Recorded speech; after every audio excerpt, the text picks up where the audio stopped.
Hi friends, today we're going to discuss supported admission up to 30 days under Mental Health Care Act.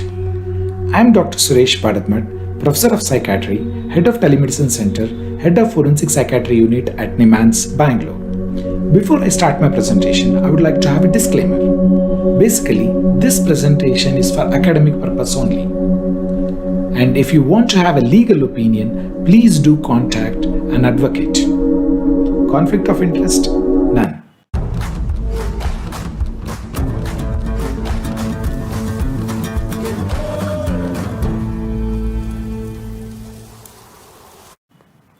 This video will be discussing about supported admission under Mental Health Care Act of 2017. As you see the chart, there are two types of admission. One is independent admission, another one is supported admission. Regarding independent admission, I have already done the video and uploaded in my channel. Please do follow my channel and watch independent admission. In this video, we are going to discuss about supported admission. As you see, supported admission have two types of supported admission. One is under Section 89 up to 30 days, Section 90 beyond 30 days. In this video, again, we are focusing only on Section 89. For Section 90, I have made a separate video. Coming to Section 89, admission up to 30 days. In this, an NR is going to give a request, basically an application that is for me to the mental health establishment. That is to a person who is in charge, that is basically a medical officer. And this is the for me how it looks. This for me is available in all mental health establishment and should be provided free of cost to persons with mental illness or to the NR. Once the medical officer receives this application and if the patient fulfills this following criteria, he can be admitted. What are those criteria?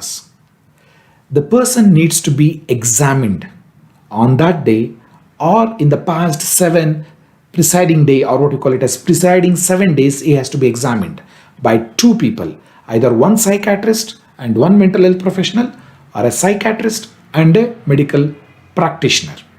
And both of them has to be examined independently and both should conclude this person is going to benefit by admission. And further, he also has to fulfill these criteria. That is, the person with mental illness has recently threatened or attempted or is threatening or attempting to cause bodily harm to himself. That means harm to self is there and it has to be recent, not past. Has recently behaved or behaving violently towards another person or caused or is causing another person to fear of bodily harm from him. It's very complicated. It is simple is dangerous to other and it should be recent again. And has recently shown or is showing inability to care for himself or to a degree that places the individual at risk of harm to self. So there are 3 important criteria: dangerous to self, dangerous to other, and he is unable to take care of himself. Because of that, he is harming himself. So if these 3 criteria are met, that means Section 89 can be applicable.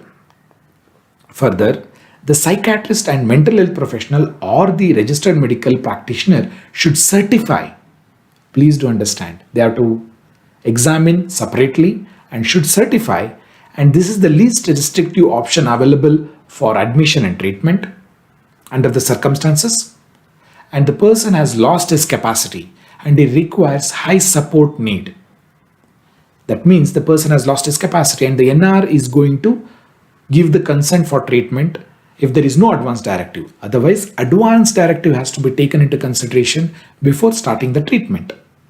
And the capacity assessment should be done every 7 days one. And if the patient regains capacity during the inpatient care, then advance directive and NR will cease. You have to take consent from the patient for further treatment or admission, and he can be shifted to Section 86 as a voluntary admission. And the admission under this clause will be only for 30 days. For more than 30 days, you have to invoke Section 90. Suppose you have admitted a person under Section 89 and it doesn't improve. Even after 28 or 29 days, Now is the time you have to invoke section 90. And request for MHRB has to be sent along with the informing that I am going to place him under section 90. And also, he should not have capacity. At the same time, the NR has to give a consent for further continuation of the treatment. And MHRB needs to be informed within 72 hours for a female and 7 days if a person is a male. Dear friends, please do remember, in case the person with mental illness he has been discharged and he needs to be readmitted. And if you are going to readmit within 7 days, it has to be under section 90, not under section 89.